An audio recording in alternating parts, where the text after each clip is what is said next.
Bahaye ikaze bakunzi bacu badukurikirana ku muyoboro ijambo rya Imana TV. Muri uyu mwanya tugiye kuganira ijambo ry'Imana. Tubahaye ikaze mwese mu izina rya Yesu Kristo.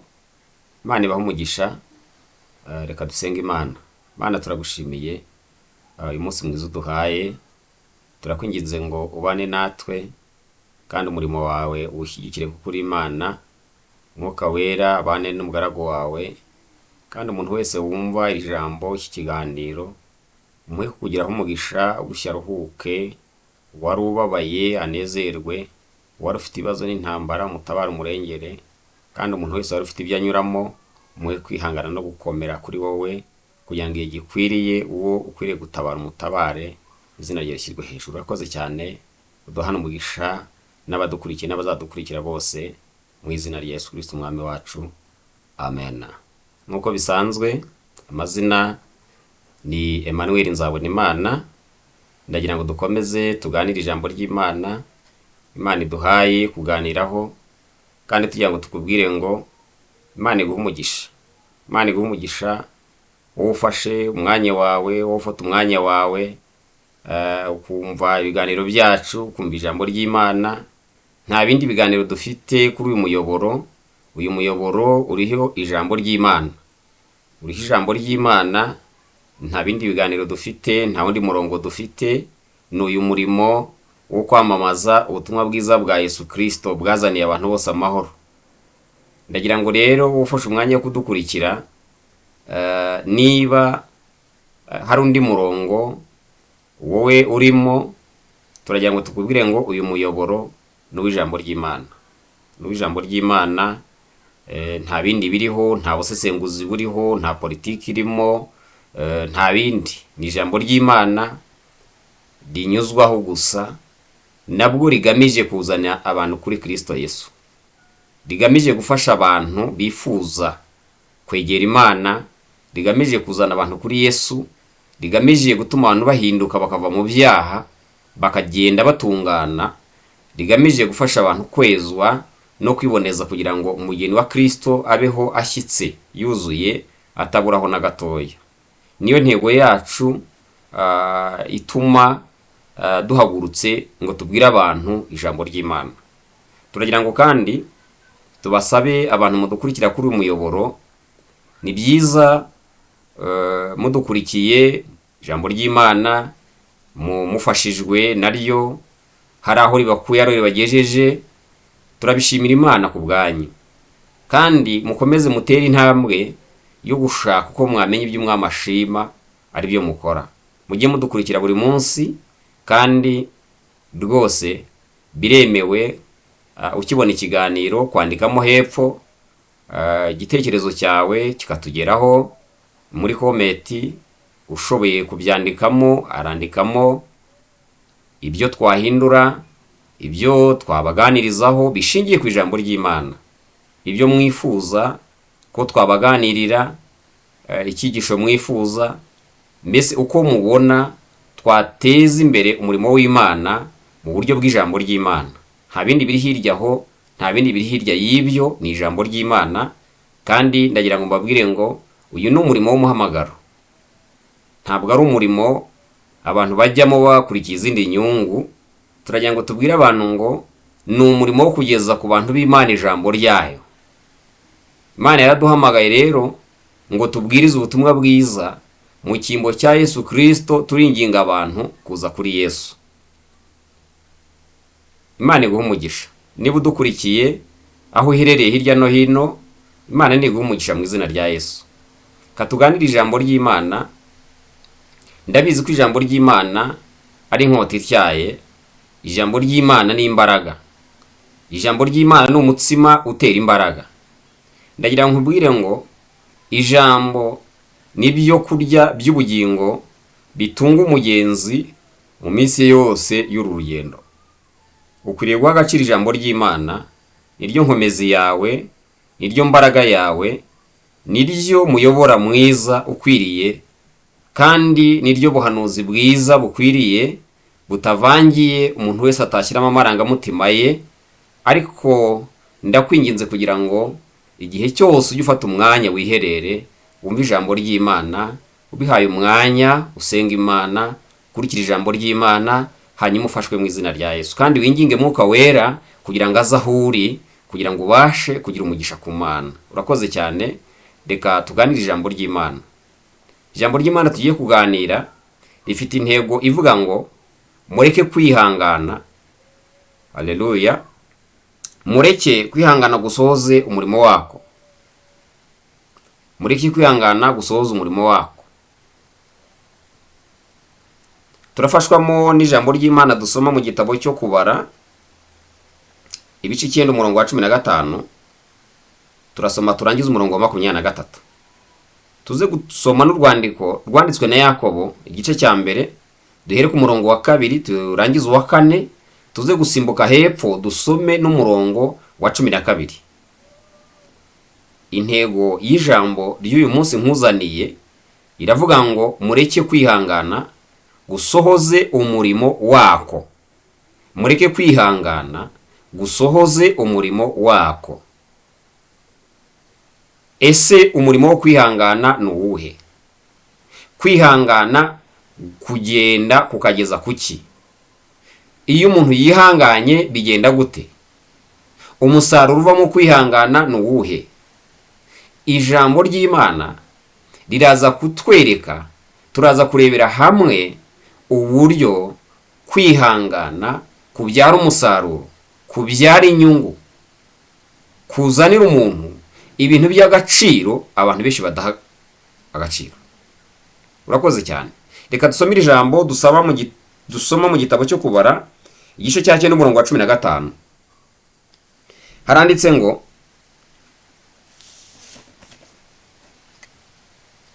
umunsi ubuturo bwera bwashinzwe, cya gicu gitwikira ubwo buturo ari bwo hema ry'ibihamya, kandi nimugoroba kikaba ku buturo gisa n'umuriro kigeza mu gitondo. Uko niko byabaga iminsi yose. Cya gicu cyarabutwikiraga, n'injoro kigasa n'umuriro, kandi uko icyo gicu cyaterurwaga kuri iryo hema, Abisiraheli babonaga kugenda, kandi aho cyahagararaga akaba ariho Abisiraheli babamba amahema. Itegeko ry'Uwiteka niryo ryahagurutsaga Abisiraheli, kandi akaba ari ryo ribabambisha amahema. Igihe cyose icyo gicu cyamaraga ku buturo bwera, bakimaraga aho babambye amahema. Iyo icyo gicu cyamaraga iminsi myinshi ku buturo, Abisiraheli bitonderaga icyo Uwiteka yabihanangirije ntibagende. Ubundi icyo gicu cyamara iminsi mike ku buturo, maze itegeko ry'Uwiteka rikabagumisha aho babambye amahema, akaba ari ryo ribahagurutsa. Ubundi cyabugumagaho gihereye nimugoroba kikageza mu gitondo, cyabuterurwaho mu gitondo bagahaguruka, cyangwa cyabwirirwaho kikaburaraho maze kikabuterurwaho bagahaguruka.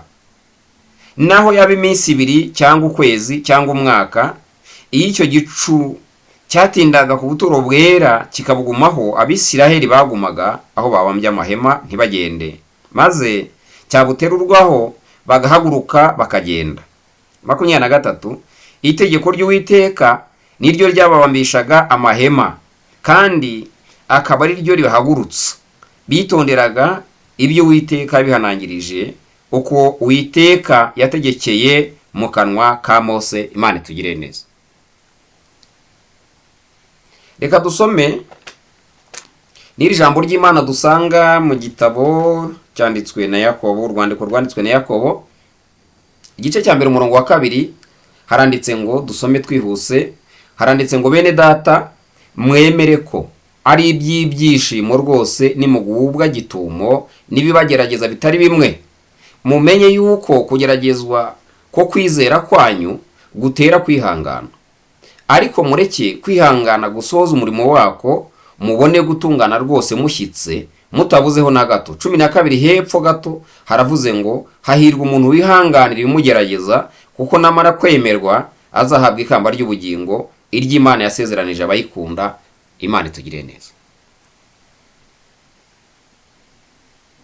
ndagira ngo tuganire aya magambo, tuganire ijambo ry'Imana rifite intego ivuga ngo, nk'uko twabivuze, mureke kwihangana gusohoze umurimo wako.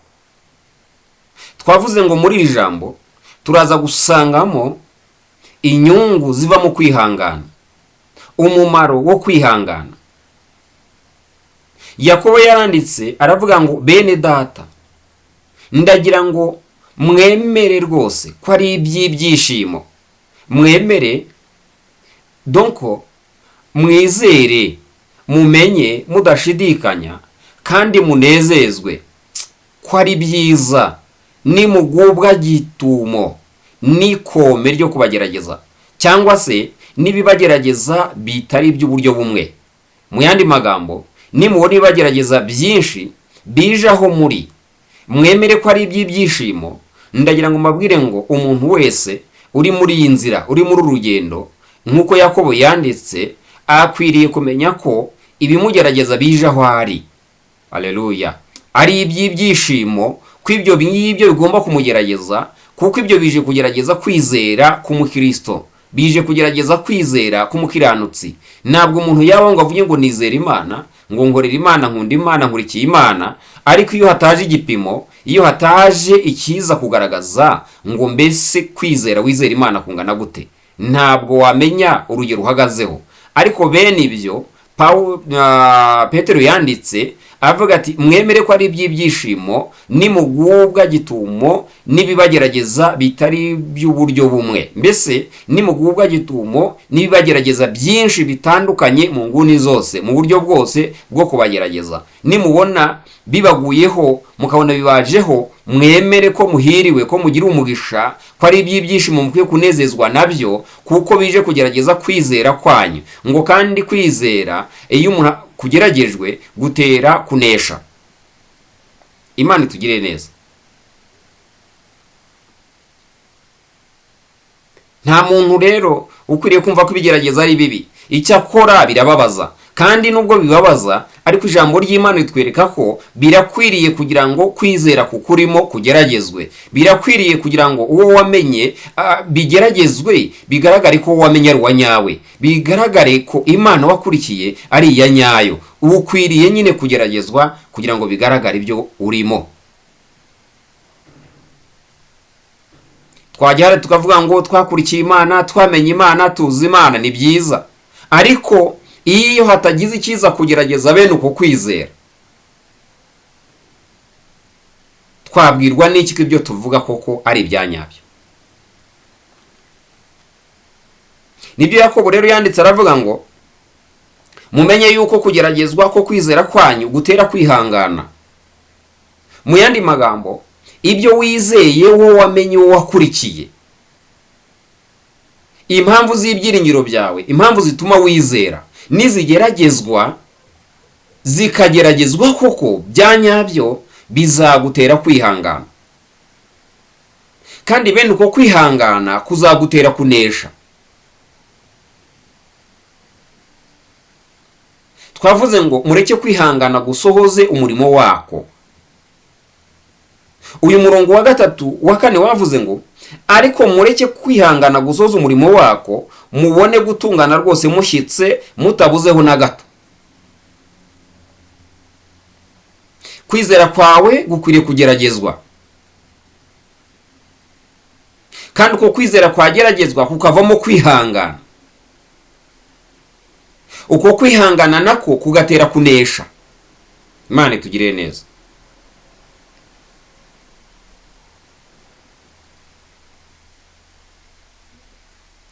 Ntabwo wanesha rero utarwanye,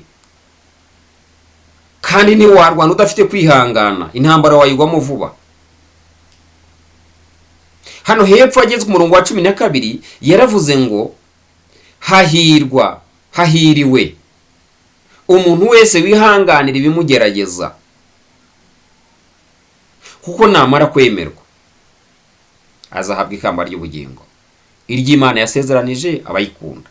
Ndagira ngo ubwire ngo ibigeragezo biza ahuri, ibigeragezo biri hafi aho, ibigeragezo unyuramo, hari umuntu uhagaze hariya ukeneye kuzandika akavuga ngo Emmanuel uremewe. Haleluya. Akavuga ngo wewe kanaka uremewe. Imana ishimwe. Ndagutera ishyaka n'umwete ngo nkubwire ngo niba hari ibigeragezo ucamo, uyu munsi bishobora kuba ari ntabyo, ariko ejo bizaza, n'ejo bundi bishobora kuza. Ushobora kuba ari n'ibyo wanyuzemo, ahari hakaba ari byo wacumuyemo ukajya kure y'Imana. Ariko nagira ngo nkubwire ngo ijambo ravuze ngo hahirwa umuntu wihanganira ibimugerageza, kuko uwo muntu namara kwemerwa azahabwa ikamba ry'ubugingo iry'Imana yasezeranyije abayikunda. Ndagira ngo nkubwire ngo rero uko byamera hose hari umuntu uri hafi aho ugeragerezwaho, hari umuntu uri aho ngaho utegereje kuguha inyunganizi y'ubufasha yo kwihangana kugira ngo ubashe kunesha. Numara kunesha rero nibwo uzaba wemewe, narangiza kwandikira avuge ngo kanaka uremewe, ubone guhabwa ikamba ry'ubugingo. Uri kwihangana gute? Mu bikugerageza urimo urabinyuramo gute? Urimo urabyihanganamo gute? Uri kurwana intambara nziza gute? Umuririmbyi yaravuze ngo urwane intambara nziza, Kristo n'imbaraga zawe. Avuga ngo ufata ubugingo aguhaye ngo buguheshe ibyishimo. Imana ishimwe. Ibyo unyuramo byose, ibyo ucamo byose ni ibigeragezo bigerageza kwizera kwawe. Kwizera kwacu, twizera Imana. Duhamya tukavuga ngo twakurikiye Imana, twizeye Imana. Hakwiriye n'ibigerageza bene uko kwizera ngo bigaragare ko kwizera kwacu ari ukwanyako. Kandi Kristo Yesu ari hafi yacu nawe kugira ngo arebe guhamya kwacu. Imana itugirire neza. Arebe guhamya kwacu, kandi ijambo ryatubwiye ngo uko kwizera gutera kunesha, gutera kwihangana, kwihangana gugatera kunesha. Rero inyungu ziva mu kwihangana, iya mbere ni ukunesha ikomeye. Imana itugire neza. Inyungu ya mbere iva mu kwihangana, umuntu yageragejwe, umuntu yabanje kwizera, amaje kwa kwizera kurageragezwa, kumaje kugeragezwa, uyu muntu wari ufite kwizera ageragejwe yihanganira ibyo bigeragezo. Mu kwihanganira bya bigeragezo havamo kunesha. Imana ishimwe. Ndagira ngo mbisubiremo, umuntu afite kwizera, umuntu yizeye Kristo Yesu nk'umwami n'umukiza, umuntu yizeye Imana data wa twese, umuntu yizeye iby'ubugingo buhoraho, umuntu afite ibyiringiro bikomeye ko arimo muri iyi sara umushyitsi n'umwimukira, ndetse ko akumbuye gakondo. Haleluya. Uyu muntu ufite ibi byiringiro akaba afite uku kwizera, atewe n'icyo bita ikigeragezo kitari cy'uburyo bumwe, uburyo bwose bw'ibigeragezo bimugezeho. Nyamara imugeragezo bimugezeho, uyu muntu ahawe imbaraga zo kwihanganira ibi bimugerageza. Nyuma yo kwihanganira ibimugerageza rero, kwihangana kumuteye kunesha. Kandi uko kumutera kunesha, ikintu cya mbere, kugeragezwa kwizera kwawe bizabaho uko byagenda kose. Uko kwizera kwawe kuzageragezwa, hanyuma nikumara kugeragezwa, ndakwinginga kugira ngo usabe imbaraga zo kwihanganira ibikugerageza. Imana iguha imbaraga zo kwihanganira ibikugerageza kugira ngo ubashe kwihanganira ibyo byose bizaza kugerageza kwizera kwawe. Uko kwihangana niho hazava kunesha. Ndagira ngo nkwifurize kunesha mu izina rya Yesu. Ariko Imana niguhe kwihangana kugira ngo wihanganire ibikugerageza, wihanganire ibikurwanya, wihanganire ibigutera, wihanganire buri kimwe cyose kije aho uri giturutse mu mpande zose zitandukanye z'imibereho ya muntu, kugira ngo bigerageze kwizera kwawe. Ndagusabira imbaraga zo kwihangana, kuko muri uko kwihangana niho uvanye gutsinda. Imana itugire neza. Imana ishimwe.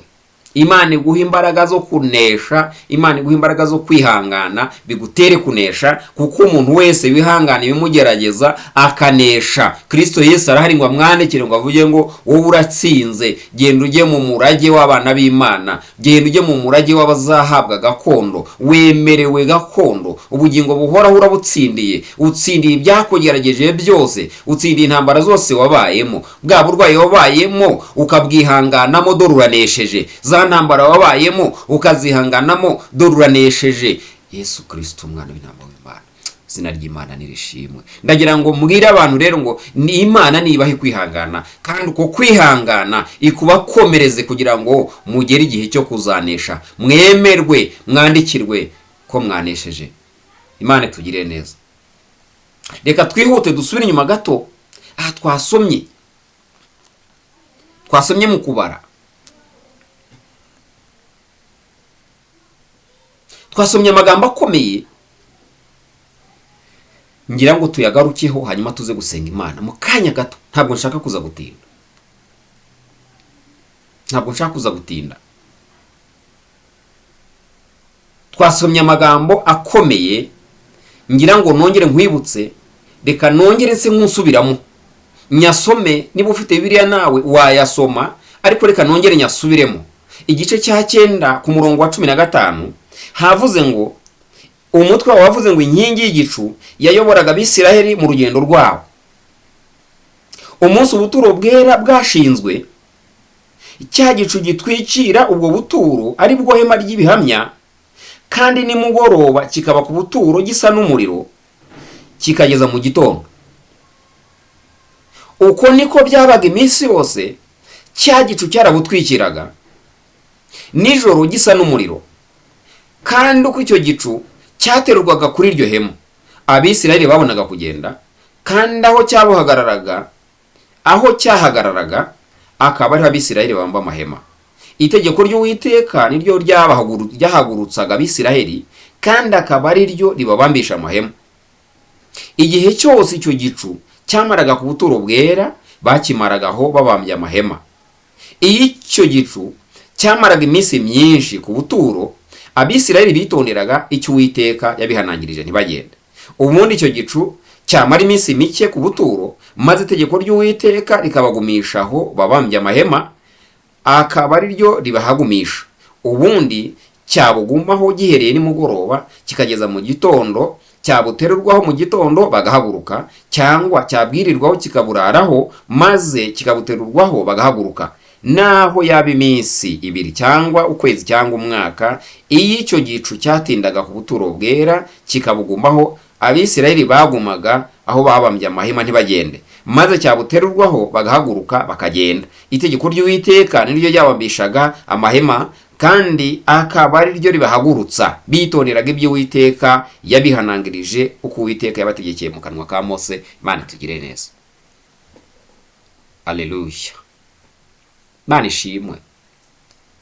Dusomye ijambo ry'Imana ritweretse inkingi y'igicu cyangwa inkingi y'umuriro yayoboraga Abisiraheli mu rugendo rwabo. Ndagira ngo nkubwire ngo muri uru rugendo turimo rugana mu ijuru, nongere nibutsa abantu ngo dufite umuyobozi.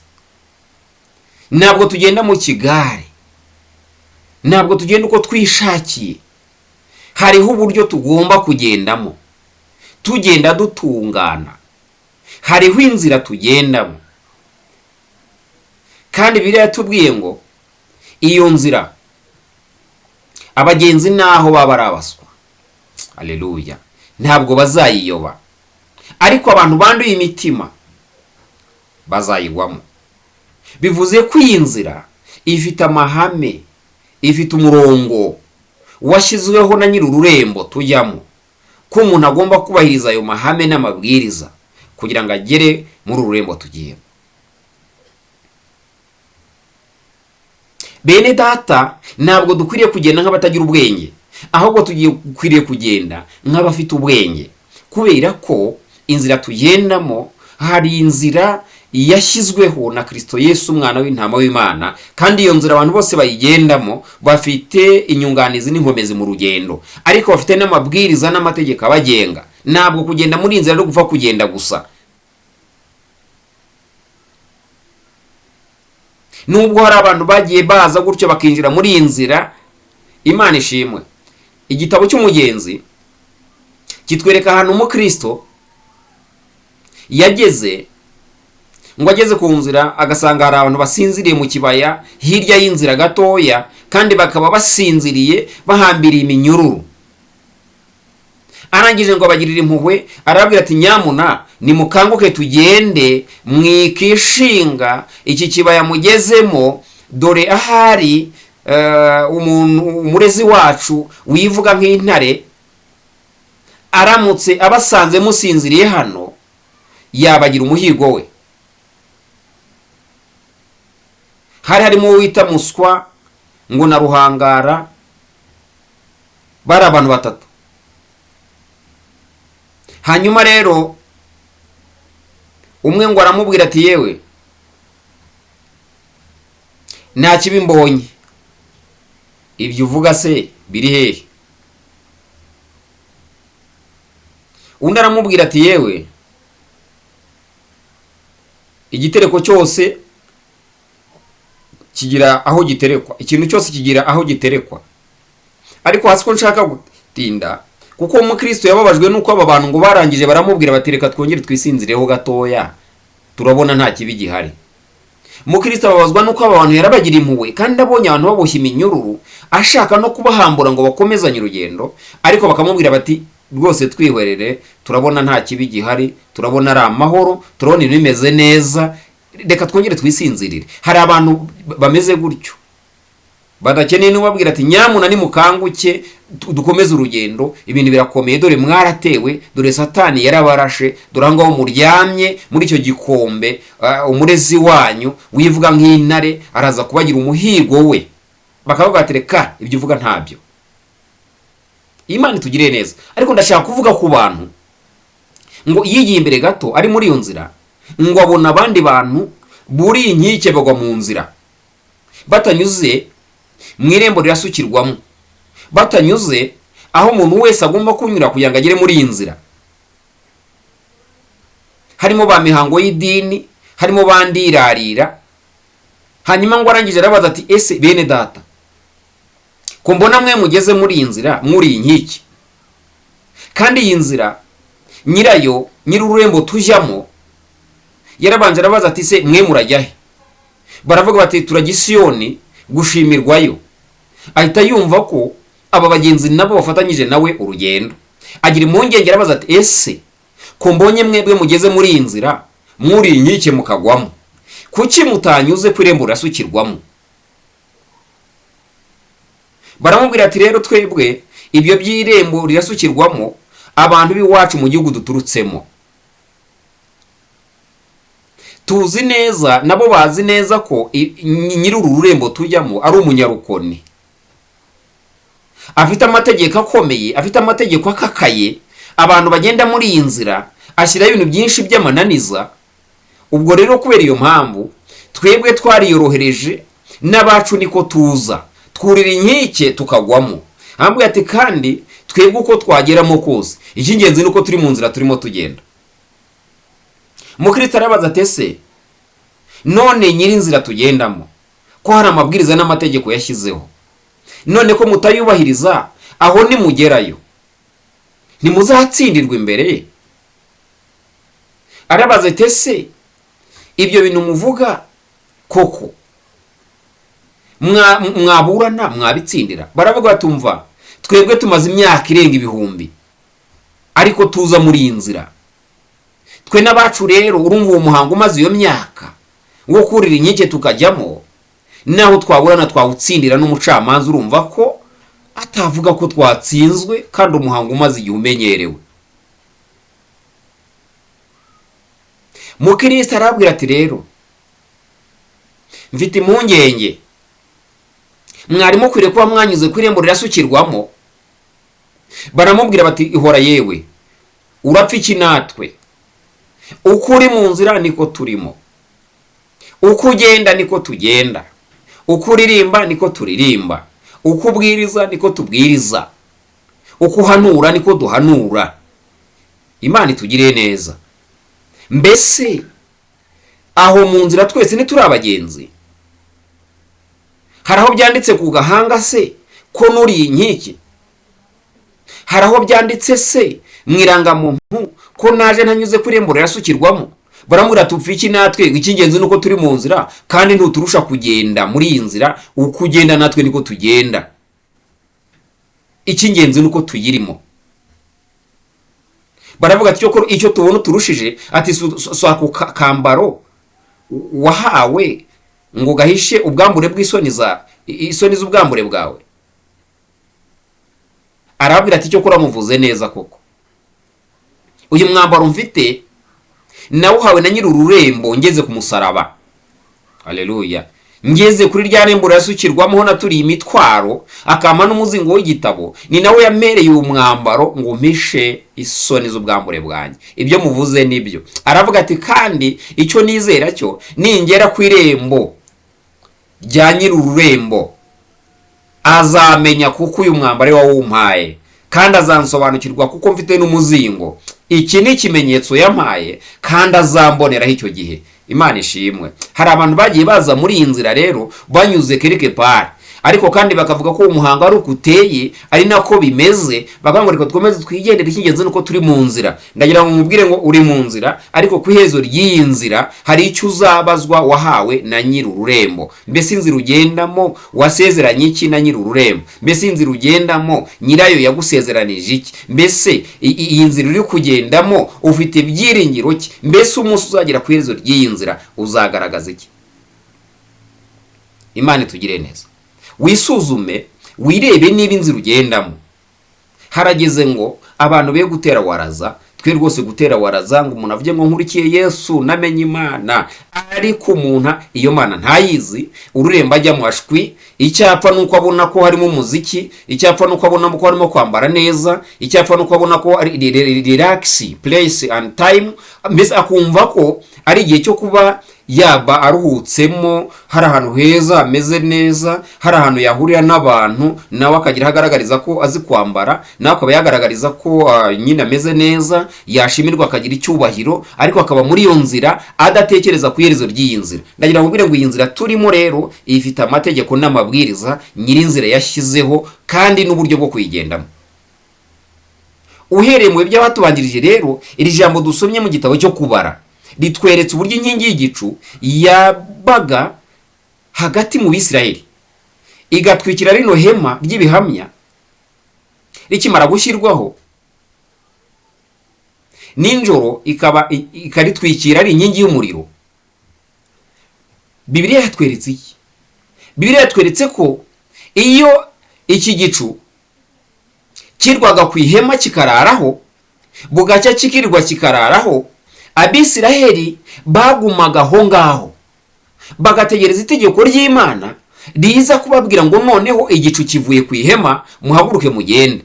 Igicu cyava ku ihema bagahaguruka bakagenda.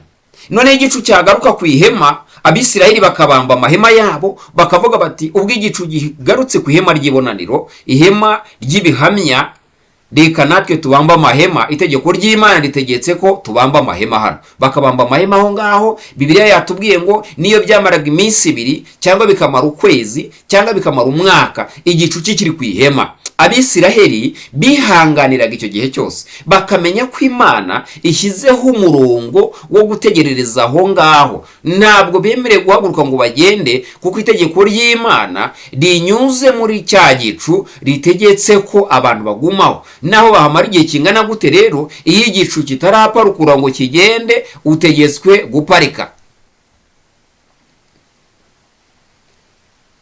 Imana tugire neza. Ndagira ngo ubwire ngo iyi nzira ifite amabwiriza, ntabwo ari gupfa kugenda. Bibaye ari gupfa kugenda umuntu wese byamworohera. Wumvishe ko aba bantu baturukaga muri kiriya gihugu bandirarira ba mihango y'idini, bavugaga bati rero twebwe ibyari byo byose amakuru dufite nuko nyir'ururembo, nyiri iyi nzira ari umunyarukoni, ari umuntu ugira amategeko akakaye, ari umuntu ugira ibintu bigoye biruhije, nyamara bigora mu mutwe ariko ntabwo bigoye. Yesu yaravuze ngo umutwaro mbakorera nturemereye, uremerezwa na kamere ya muntu.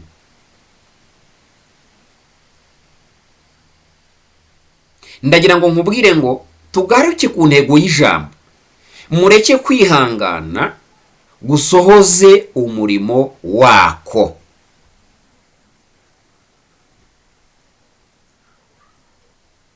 Aba Bisiraheli bihanganiraga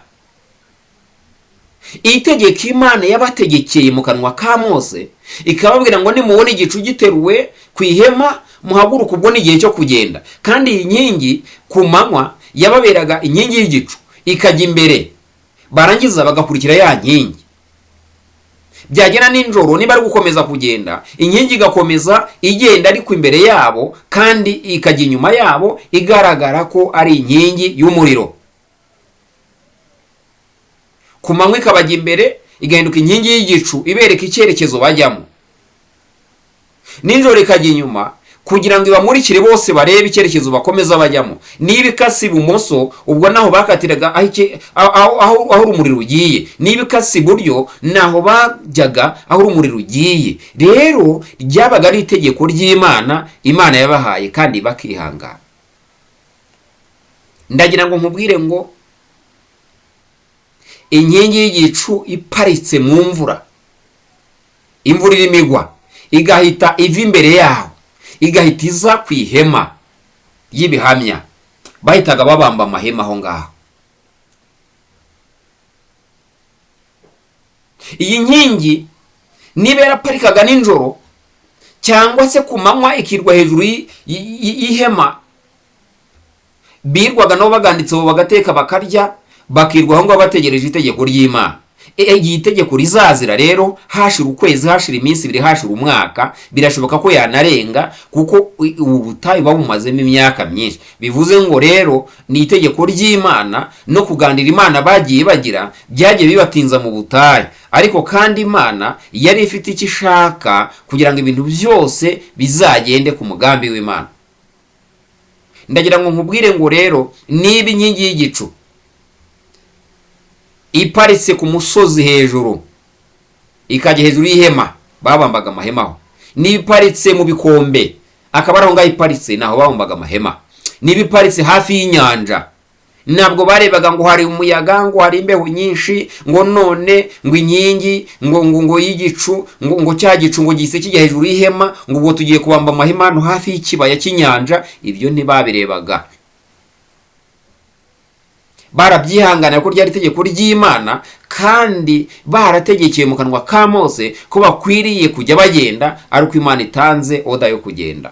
Ndagira ngo nkubwire ngo rero, uko byamera kose, inkingi y'igicu ni guparikana ahantu hakomeye, ihangane utegereze itegeko ry'Imana, tegereza kwiparukura.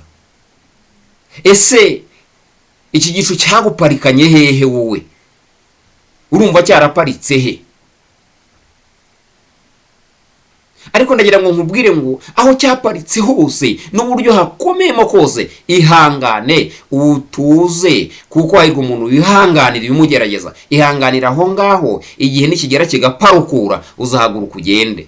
Ariko iki gihe niba atari cyo kugenda, hagarara aho ngaho, si igihe cyo kugenda. Kurikiza amabwiriza yashyizweho na Nyirinzira, kurikiza amabwiriza yashyizweho na Kristo Yesu. Niba igicu giparitse rero, aho giparitse niba ari ku burwayi, kurikiza amabwiriza, ihangane aho ngaho giparitse. Nta kuburana guhari, nta kujya impaka guhari, nta kwitotombera Imana. Reka igicu giparike aho ngaho, nigiparukura uzasimbuka, uzanesha, uzatsinda. Kwihangana kwawe kuzagwa kunesha.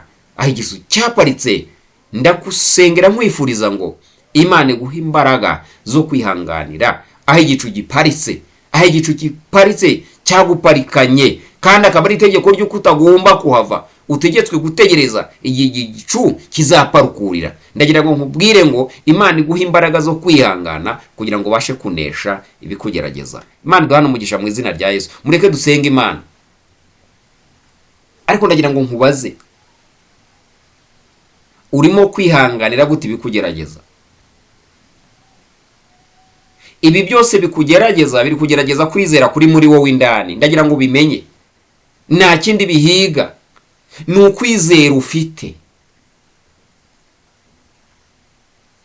kugira ngo Imana irebe koko kwizera uvuga, ibyo uhamya, ibyo uhagazeho ni ibya nyabyo. Cyangwa igicu nigiparika mu kibunda, uravuga uti oya da, ntabwo naparika aha ngaha, reka nigire ahantu hashyushye. Igicu nikiguparikana ahantu mu gikomba, ahantu hahatera hadahingwa ngo here, uvuga utashwida, reka njye guparika mu mujyi.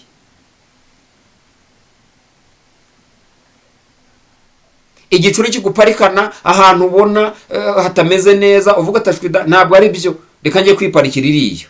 Mbese ufite amakuru ya nyiri urugendo, ya nyiri inzira ugendamo. Igicu cyaparitse uri hehe? Wari ugeze he? Giparitse uhagaze hehe? Ariko nagira ngo ubwire ngo Imana iguha imbaraga zo kwihangana kugira ngo ubashe kunesha. Igihe kizagera igicu giparukure, igicu gihaguruke, gitwikururwe ku ihema, nawe uhaguruke ugende. Igihe kizagera kwihangana Imana iguhaye gutuma ubasha kunesha ibikugerageza. Imana iduhana umugisha. Ndagira ngo dusengane Imana, ndagira ngo twinginge Imana, tubwire Imana ngo Mana duhe imbaraga zo kwihanganira ibitugerageza. Birahari by'amoko ataramwe. Mbese igicu cyaraparitse, igicu giparika turi ahantu habi, igicu cyaparitse ahantu hari imbeho, igicu cyaparitse ahantu bitameze neza, igicu cyaparitse ahantu tubona bidakunda, igicu cyaparitse ahantu tubona turi ku manegeka. Ariko Kristo Yesu duha imbaraga zo kwihangana kugera igihe igicu giparukurira. Kandi icyo mubwiye mu izina rya Yesu Kristo w'i Nazareti, muri iri jambo Imana niguha imbaraga zo kwihangana, kandi Imana ikugarukeho, Imana ikugirire neza, Imana iguhe kunesha, kugira ngo Kristo Yesu akwandikire gutsinda, kandi igihe gikwiriye azaguhe n'ikamba ry'ubugingo yasezeranije abayikunda. Murakoze cyane, mureke dusenge Imana. Mana Data wa twese turagushimiye, tugushimiye ko uri umukozi w'umuhanga. Izina ryawe nirishimwe kandi rihimbazwe. Uyu mwene data mushiki wacu dukurikiye agize icyifuzo cyo guhabwa imbaraga zo kwihangana, kugira ngo yihanganire ibimugerageza, kugira ngo yihanganire aho igicu cyamuparikanye, ahari cyaparitse ku burwayi, ahari iki gicu cyaparitse mu ntambara, ahari iki gicu cyaparitse mu magambo, ahari iki gicu cyamuparikanye mu bigeragezo, ahari iki gicu cyamuparikanye mu kwangwa n'imiryango n'inshuti n'abavandimwe, iki gicu cyamuparikanye ahantu abona ari wenyine. Ariko tumusaba imbaraga zo kwihangana kugira ngo abashe kunesha iki kigeragezo cyamujeho. Kandi Kristo Yesu tumusaba imbaraga zo kwihangana kugira ngo aneshe, kugira ngo umunsi ukwiriye Mwami aba bose uzabaho ubugingo buhoraho, uzabandikire kunesha, uzabandikire gutsinda, kandi umuntu wese ahabwa imbaraga muri iri jambo. Mwami Imana yacu Yesu Kristo, kwihangana gusoza umurimo wako, ku murimo wo kwihangana twabonye nukunesha, kandi umuntu wese wihangana imugerageza tubonye ko azandikirwa ikamba ry'ubugingo, kuko azaba yanesheje. Urakoze ko mbishe gusenga kwacu, komeza uduhane umugisha n'abadukurikiye bose, mu izina rya Yesu Kristo umwami wacu, amen.